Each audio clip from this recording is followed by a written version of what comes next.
कयूं था। सैयद अली गौहर शाह सानी जो जन्म 11 रमज़ान मुबारक 1275 हिजरी बमुताबिक 14 अप्रैल 1859 ईस्वी ते थियो। खेनि संदन वालिद सैयद हिज़बुल्लाह शाह जी शहादत बैदि 1890 ईस्वीअ में जमायत तरफ़ां पग ॿधाए चौथे पागारे तौर तस्लीम कयो वियो। ही बुज़ुर्ग जिस्मानी तौर कमज़ोर रहंदा हुआ, इन करे सफ़र करण दौरान जमायत जे तरफ़ां खेनि ढकियल डोली यानी महाफ़े में खणी हलण जो रवाज शुरू थियो। उन करे हिन पीर साहिब खे जमायत महाफ़े धणी जे नाले सां यादि कंदी आहे। जीअं त संदुसि मसनद नशीनी खां अॻु में ई हुर जमायत ऐं अंग्रेज़ हुक्मराननि जे विच में टकराउ हलंदड़ हो, जंहिं टकराव जे नतीजे में संदन वालिद साहिब खे ज़हर ॾेई शहीद बि कयो वियो हो। उन करे खेनि मसनद नशीनी अहिड़ी टकराव वारी सूरत हाल में संभालणी पइजी वई। खेनि हर रोज़ अंग्रेज़नि जे ज़ुल्म ऐं नाइंसाफ़ियुनि जूं दाहूं मिलंदियूं रहंदियूं हुयूं। ॿिए तरफ़ अंग्रेज़ हुक्मरान पंहिंजी ताक़त जे नशे में कुझु ॿुधण लाइ तयार न हुआ। अंग्रेज़नि सांघड़ में अवामी बग़ावत ख़िलाफ़ बलूचिस्तान मां कुझु सरकश माण्हुनि खे सांघड़ में वसाइण शुरू कयो, जिन अचण शर्त आम माण्हुनि सां ज़ुल्म करण शुरू कया, एतिरे हद ताईं जो कुझु लॼा लुट जा बि वाक़िया थिया, जिन ख़िलाफ़ हुरनि जे बच्चू बादशाह जी हुकूमत अवामी शिकायतनि ते उन्हनि बलोच माण्हुनि ऐं कामोरनि खे सेखत ॾियण शुरू कई। अहिड़ी रीति 1893 ईस्वीअ खां 1896 ताईं हुरनि जे गोरिल्ला जथनि, अंग्रेज़ ऑफिसरनि ऐं संदुनि हामियुनि ते हमला तेज़ करे छॾिया, जंहिं ते अंग्रेज़ सरकार जूं अहिड़े रद्द अमल खे ॾिसंदे वायूं बताल थी वियूं। अंग्रेज़नि पंहिंजे ॾाढ खे वधाए आम माण्हुनि खे गिरफ़्तार करे 1895 खां लोढ़नि में क़ैद करणु शुरू कयो, जेके अज़ियत खाना हुआ, जिन में औरतनि, ॿुढनि ऐं ॿारनि खे बि बंदि कयो वियो। अहिड़ी सूरत हाल में आम माण्हू उन छिकताण जी तेज़ी खां तंग थी पीर साहिब वटि आज़ार टारण लाइ अचण लॻा ऐं खेसि दाहूं ॾियण लॻा। ॿिए तरफ़ वरी अंग्रेज़नि बि पंहिंजी हार खे लिकाइण लाइ पीर साहिब खे पंहिंजो बनाइण जूं कोशिशूं शुरू कयूं। पीर साहिब इंतिहाई दूर अंदेशी सां उन छिकताण खे आरज़ी तौर घटाइण लाइ अवाम ते अंग्रेज़नि जी नाइंसाफ़ी जो बार हल्को करण लाइ कुझु नरमी अख़्तियार कई। नतीजे में अंग्रेज़ सरकार तरफ़ां खेसि शमसुल उलमा जो लक़ब ॾियण जी बि कोशिश कई वई, जेको पाण क़बूल न कयाऊं।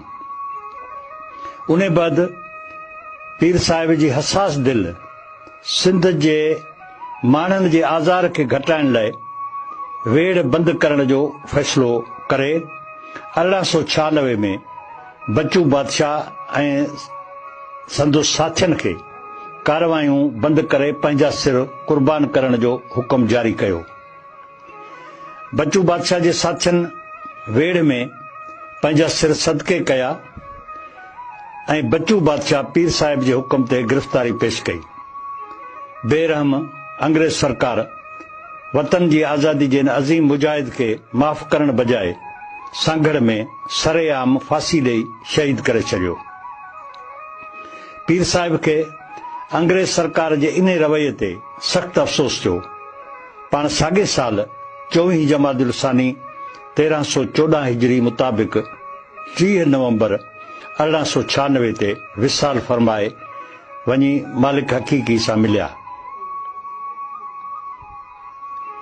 सैयद शाह मर्दान शाह अवल कोट धणी रहमतुल्लाह अलैह पंजू पागारो।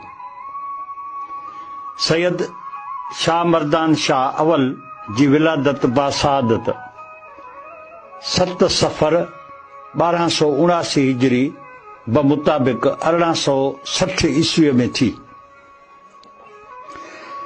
संदन वालिद पीर साईं अली गौहर शाह सानी जे विसाल बैदि खेनि 1896 में जमायत तरफ़ां पग ॿधाए 5 पागारे तौरु तस्लीम कयो वियो। जीअं त संदन वालिद साहिब जे ज़माने में ई पहिरीं हुर जिदोजहद शहीद बच्चू बादशाह जी शहादत सां पुॼाणी खे पहुची चुकी हुई। हुर जमायत ॿीहर अमुन बहाल करण ऐं ॾुखोयल सिंध जे मुल्कनि मोटाइण तरफ़ तवजह ॾिनो, पर नाअहल अंग्रेज़ हुकूमत हुरनि जी उन अमुन पसंदी खे संदन कमज़ोरी समझी ॿीहर अवाम सां ज़ुल्म जारी रखण जी शुरूआत कई।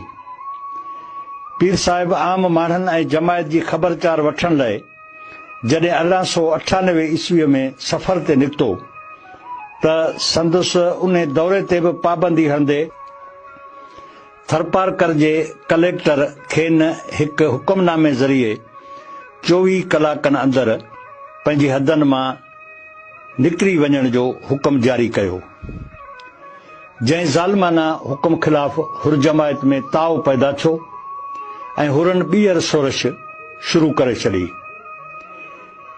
पीर साहिब ॿीहर जंगी माहौल खे रोकण जी कोशिश कई, पर अंग्रेज़ सरकार हुरनि ख़िलाफ़ ऑपरेशन शुरू करे ॾिनो। वॾे पैमाने ते गिरफ़्तारियूं शुरू कयूं वियूं। अंग्रेज़ सरकार हुर जमायत जे माण्हुनि खे ॾोड़नि में बंदि करण जो अमल बि जारी रखियो। हालांकि पीर साहिब पहिरीं आलमी जंग में अंग्रेज़नि जी मदद करण जो बि ऐलान कयो हो। 1914 में पीर साहिब सिंध जे उन वक़्त जे अंग्रेज़ कमिश्नर मिस्टर लोकास वटि अंग्रेज़ ऑफिसरनि जे नाइंसाफ़ियनि जी शिकायत बि कई, पर उन शिकायत जो मिस्टर लोकास ते को बि असर न थियो ऐं उन को बि तदारक न कयो। उन रवैये खे ॾिसंदे पीर साहिब उन वक़्त जे सिंध जे बरख अॻवान रईस गुलाम खान भुरगड़ी खे मिस्टर लोकास जे रवैये बाबति आगाह कयो। रईस गुलाम खान भुरगड़ी अहिड़ी शिकायत वायसराय हिंद वटि कई, जंहिं शिकायत ते वायसराय हिंद जे हुकुम ते मिस्टर लोकास खे वापसि इंग्लैंड मोकिलियो वियो। पीर साहिब सिंध जे मज़लूम माण्हुनि ते थींदड़ ज़ुल्मनि ख़िलाफ़ मुसलसिल आवाज़ उथारींदो रहियो। हिन अमुन पसंद ऐं सिंध जे हॾ ॾोखी पीर साहिब शाह मर्दान शाह अवल 61 सालनि जी ॼमार में 7 रबीउल अवल 1340 हिजरी बमुताबिक़ 9 नवंबर 1921 ते विसाल कयो। सैयद सबगतुल्लाह शाह सानी सूरे बादशाह पग धणी रहमतुल्लाह अलैह 6 पागारो। सैयद सबगतुल्लाह शाह सूरे बादशाह जो जन्म 13 सफ़र 1327 हिजरी बमुताबिक़ 1908 ईस्वी ते थियो। ॼमण वक़्तु खेनि सैयद काइम अली शाह बि सॾींदा हुआ, पर अॻिते हली सैयद सबगतुल्लाह शाह जे नाले सां सॾजण लॻा। संदन वालिद पीर सैयद शाह मर्दान शाह अवल जे विसाल बैदि जमायत तरफ़ां 9 नवंबर 1921 ईस्वीअ में खेसि पग ॿधाए 6 पागारे तौरु तस्लीम कयो वियो। जीअं त अंग्रेज़ सरकार दरगाह राशिदिया जे पीरनि ऐं हुर जमायत खे पंहिंजो दुश्मन समझंदी हुई, जंहिंजो फ़ाइदो वठंदे कुझु मफ़ाद परस्त माण्हू जमायत ऐं पीर साहिब बाबति अंग्रेज़ अमलदारनि जा कन पिया भरींदा हुआ। इहो ई सबबु हो जो पहिरीं हुर हलचल जे ख़त्म करण बैदि बि अंग्रेज़नि जमायत ऐं सांगड़ जे अवाम सां पंहिंजा ज़ुल्म जारी रखिया। माण्हुनि सां जेल भरिजी वञण बैदि मासूम ॿारनि, औरतनि, बीमारनि, ज़ईफ़नि खे बि लोढ़नि में वाड़ण शुरू करे छॾियो। पीर साहिब शाह मर्दान शाह अवल जी नरम पॉलिसी बि कारगर साबित न थी। फील मस्त अंग्रेज़ ॻोठनि जा ॻोठ साड़े बर्बाद करण वारे ज़ुल्म खां बाज़ न आयो। अहिड़ी सूरत हाल में पीर साहिब सूरे बादशाह के मसंद नशीनी विरसे में मिली। अंग्रेजन नए पीर साहिब सां संदस वालिद वांगर नरम पॉलिसी ते कायम रहण ऐं जमायत ऐं अवाम सां ज़ुल्म जारी रखण जी पॉलिसी तहत खेसि लक़ब ॾियण जी ॻाल्हि चोरी। पीर साहिब खे इहा ॻाल्हि सोचण ते मजबूर कयो। पीर साहिब लाइ इहा फ़ैसिले जी घड़ी हुई त हू ज़ाती मरातूं ऐं अलक़ाब वठी जमायत ऐं माण्हुनि खे अकेलो छॾे या अंग्रेज़नि ऐं संदसि साथारियुनि जी मुखालफ़त ऐं हुकूमती सख़्ती लाइ तयारु थिए। पीर साहिब पंहिंजे वॾड़नि जी वफ़ा खे दाग़दार करणु नथे चाहियो। इन करे हिन अवाम सां गॾु रहण ऐं हर सख़्ती सहण लाइ पाण खे तयारु रखण जो अहद कयो। पीर साहिब अंग्रेज़ कारंदनि खे हुकूमती अलक़ाब वठण जे मामले ते इहो चई खेनि मोटाए छॾियो त असां लाइ जमायत तरफ़ां पागारे जो मिलियल लक़ब ई काफ़ी आहे। संदन उन जवाब अंग्रेज़ अमलदारनि खे मछराए विधो। हिकु तरफ़ अंग्रेज़ पीर साहिब खे सिखत ॾियण ऐं झुकाइण जो फ़ैसिलो कयो त ॿिए तरफ़ ख़ुदि राशिदी ख़ानदान जे किन लालची माण्हुनि खे राशिदी दरगाह जी गादी नशीनी जी आछ करे पाण सां मिलाए छॾियो। पीर साहिब ते हिकु नौजवान इब्राहिम कोरी खे यरगमाल करे रखण ऐं हथियार गॾु करण जो इल्ज़ाम लॻाए केस दाख़िल कयो वियो। पीर साहिब जे वकील मोहम्मद अली जन्हा खे बि हिरासान करे खेसि मजबूर कयो त हू पीर साहिब जो केस न विढ़े ऐं वरितल फी वापसि करे छॾे। मोहम्मद अली जन्हा हिकु सुनवाई ते अची वकालतनामो दाख़िल करे अॻिते केस विढ़ण ऐं वकील थियण खां इनकार करे छॾियो। आख़िरकार 28 अगस्त 1930 ते उन जुड़तू केस में पीर साहिब खे ॾोहारी ॼाणाए 8 सालनि जे क़ैद बामशक़त जी सज़ा ॾेई खेनि रत्नागिरी जेल में मोकिले छॾियो। जेल में मतिस आम कैदियनि जहिड़ो सलूक कयो वियो। खेसि रत्नागिरी खां सवाइ बदनापुर, राजशाही ऐं अलीपुर जे जेलनि में पुण रखियो वियो। 1936 में क़ैद मां आज़ाद थियण बैदि पीर साहिब हालतनि जो जाइज़ो वरितो। 1937 खां हुर जमायत खे मुनज़िम करणु शुरू कयो। उन वक़्त जे गवर्नर मिस्टर लेंसलेट ग्राम पीर साहिब सां मुलाक़ात कई, जंहिं ते पीर साहिब जे मुखालिफ़नि मिस्टर लेंसलेट ग्राम जा कन भरण शुरू कया, पर लेंसलेट ग्राम जीअं त हिकु संजीदा ऐं दूरंदेश माण्हू हो, जंहिं पीर साहिब जे मुखालिफ़नि खे ॿुधो अणॿुधो करे छॾियो। तारीख़ 31 मार्च 1941 ते गवर्नर लेंसलेट ग्राम बदिली थी वियो। संदसि जाइ ते मिस्टर ह्यूज ड्राउ सिंध जो नओं गवर्नर थी आयो, जेको हिकु नाअक़बत अंदेश पर मतड़ियो ऐं ज़ालिम तबियत जो माण्हू हो। हिन अचण शर्त सूरे बादशाह ऐं जमायत ते सख़्तियूं करण शुरू करे छॾियूं। नतीजे में पीर साहिब गड़ंग बंगले सांघर खे ॿी हुर जिदोजहद जो मर्कज़ बनाए अंग्रेज़नि खां सिंध खे निजात ॾियण लाइ जमायत जे माण्हुनि सां राब्ता तेज़ करे छॾिया। सूरे बादशाह इहो फ़ैसिलो अंग्रेज़नि जे संदन नाजाइज़ कब्ज़े ऐं सिंध ते हुक्मरानी दौरान सिंध जे अवाम ते बेजा ज़ुल्मनि ख़िलाफ़ रद्द अमल में कयो। आम तौर इहो चयो वेंदो आहे त जीअं त उन ज़माने में बरे सग़ीर में अंग्रेज़नि जे ख़िलाफ़ जिदोजहदूं हलंदड़ हुयूं, जिन खां मुतासिर थी सूरे बादशाह वतन या कफ़न जो नारो हणी गोरिला जंग शुरू कई। इन सिलसिले में पीर साहिब जी सुभाष चंद्र बोस सां बि मुलाक़ात थी हुई। हिटलर जी नाज़ी पार्टी सां बि पीर साहिब जा ताल्लुकात हुआ। अहिड़ी रिपोर्ट अंग्रेज़ जासूस मिस्टर फिल्प जे रिपोर्टनि में बि ॼाणायल आहे। लेब्रक बि हुर जिदोजहद बाबति पंहिंजे किताब द टेररिस्ट में पीर साहिब ऐं हुरनि जे जंगी जुनून जी ॻाल्हि कई आहे। इन ॻाल्हि खे जेकॾहिं तहक़ीक़ात जी रोशनी में ॾिसबो त अंग्रेज़नि जे सिंध ते कब्ज़े बैदि पागारा ख़ानदान जे मफ़ाद परस्त माण्हुनि ऐं मौक़े परस्त जागीरदारनि जी चुर्च ते अंग्रेज़नि वरी वेढ़ायो ऐं हुकूमत करियो जी पॉलिसी ते अमल कंदे मुसलसिल वतन दोस्त ऐं अवाम सां मोहबत कंदड़ पागारा ख़ानदान सां ऐं संदन जमायत सां नाइंसाफ़ियूं कंदी आई, जंहिंजा मुख़्तसिर तफ़सील मूं हिन किताब में हर पागारे जे दौर में ॼाणाया आहिनि। असुल में पीर साहिब अंग्रेज़नि जे नाजाइज़ सिंध ते कब्ज़े ऐं हुक्मरानी दौरान मुसलसिल नाइंसाफ़ियुनि जो हल अंग्रेज़नि जे वतन मां निकाली खे ई सम्झो, जेको हिकु जाइज़ रद्द अमल हो। पीर साहिब बरे सगीर में हलंदड़ जिदोजहदनि खां मुतासिर थी इहो फ़ैसिलो न कयो हो। उन जे सबूत तौर कुझु तारीख़ी हक़ीक़तनि ते गौर करणो पवंदो। पहिरीं ॻाल्हि त अंग्रेज़नि ख़िलाफ़ 1857 जी जंग आज़ादी ऐं हुर जिदोजहद जे कारवायुनि में किथे बि का हिकु जहिड़ाई नज़र नथी अचे। ॿी ॻाल्हि त सुभाष चंद्र बोस जी पीर साहिब सां मुलाक़ात कॾहिं बि न थी हुई।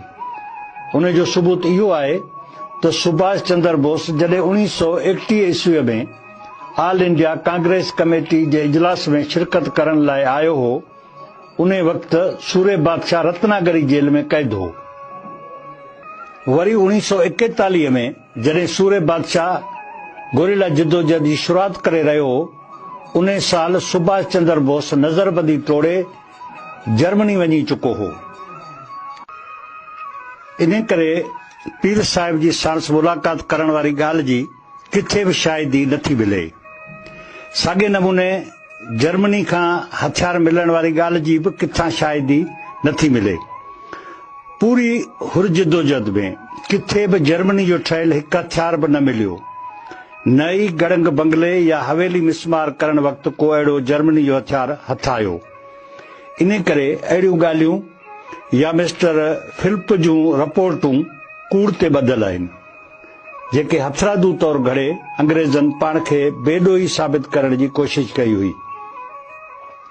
बरे सगीर में हलंदड़ जिदोजहदनि खां मुतासिर थियण बाबति बि का शायदि नथी मिले।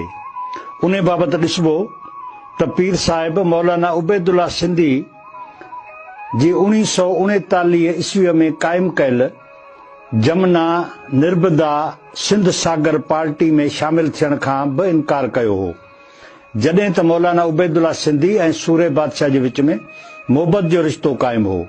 उन मोहबत जे रिश्ते जो सबूत इहो आहे त जॾहिं पीर साहिब सूरे बादशाह हज ते वियो त मौलाना उबैदुल्ला सिंधी साणस उते वॾे एतिराम सां मिलियो ऐं सूरे बादशाह जा हथ चुमी खेसि इमाम जो लक़ब ॾिनो हो।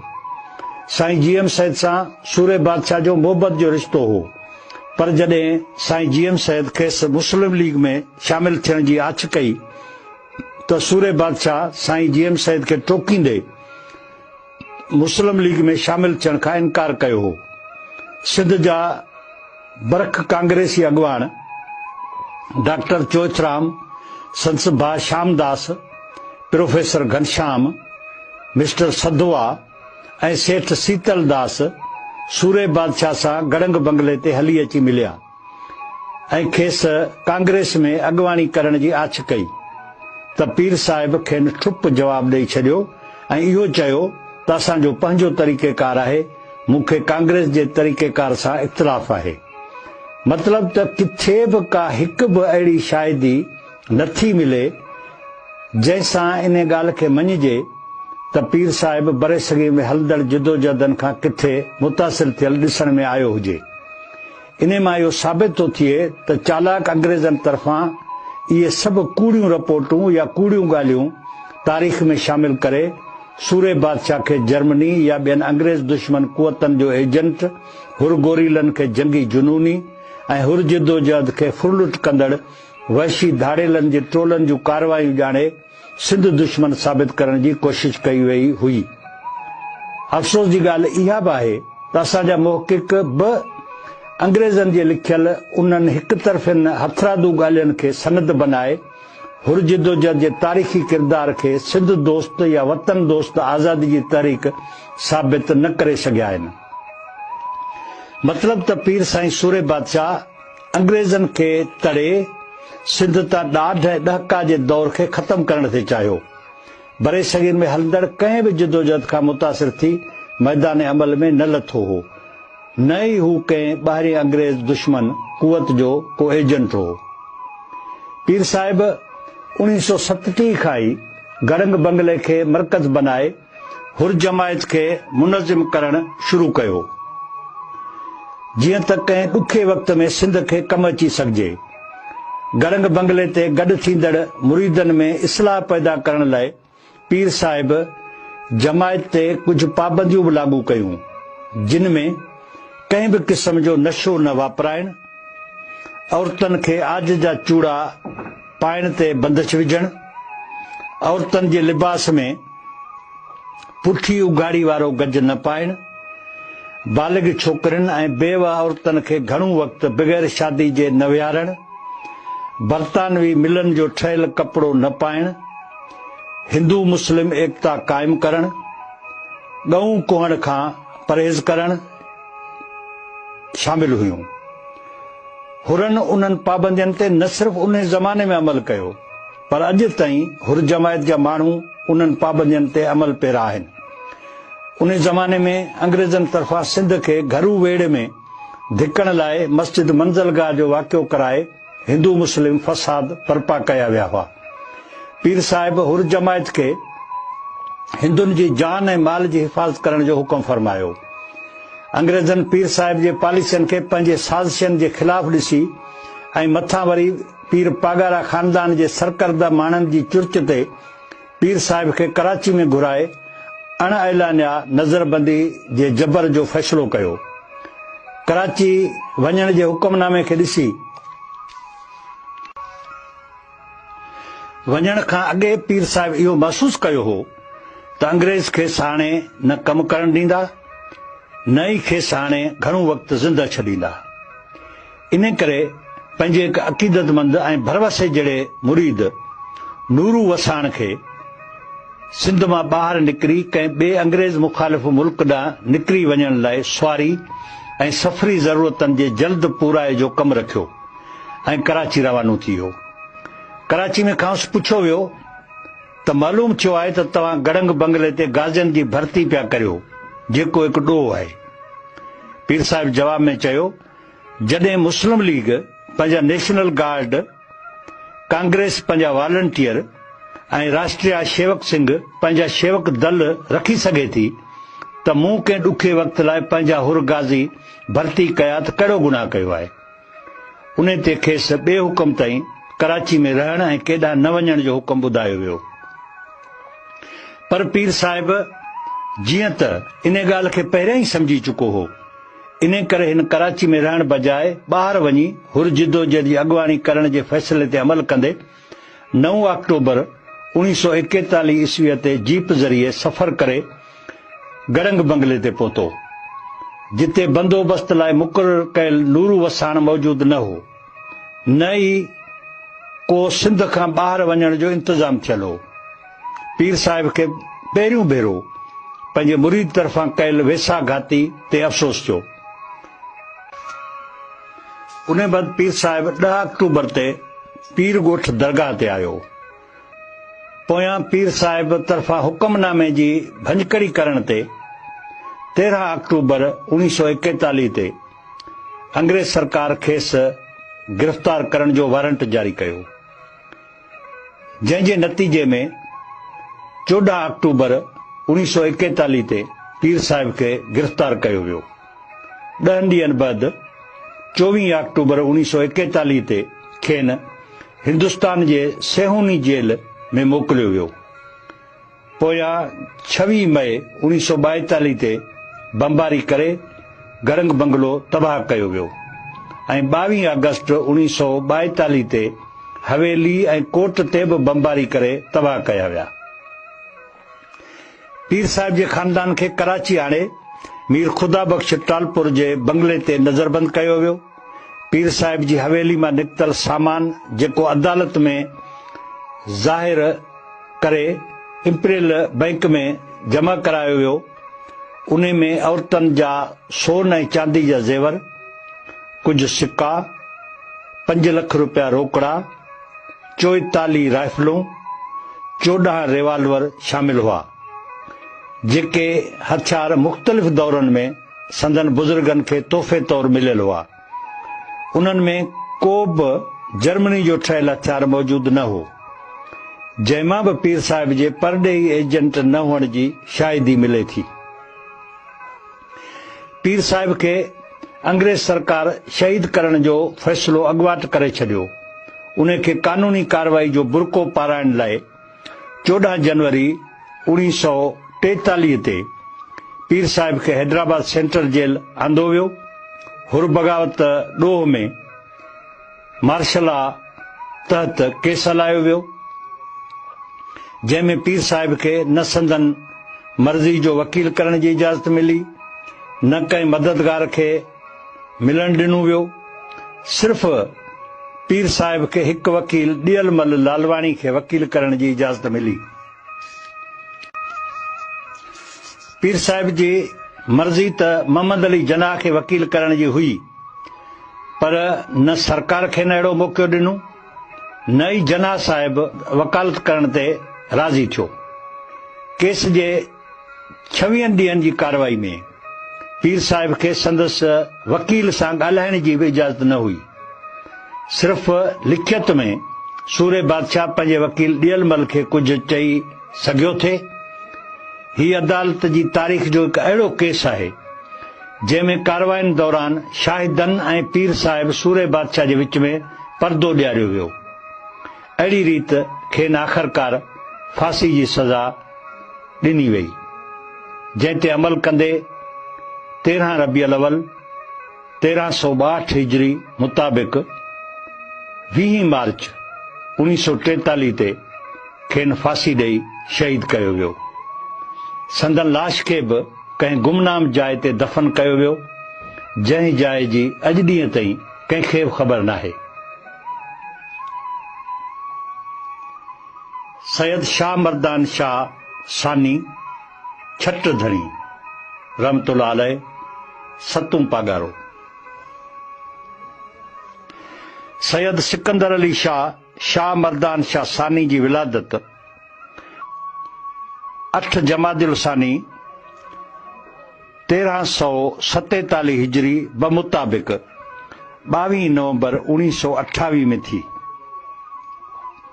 पाण शहीद सूरे बादशाह जे फर्जंद हुअण जे नाते शहीद सूरे बादशाह जे ख़ानदान खे अंग्रेज़नि तरफ़ां मिलियल समूरनि तकलीफ़नि मां गुज़रिया।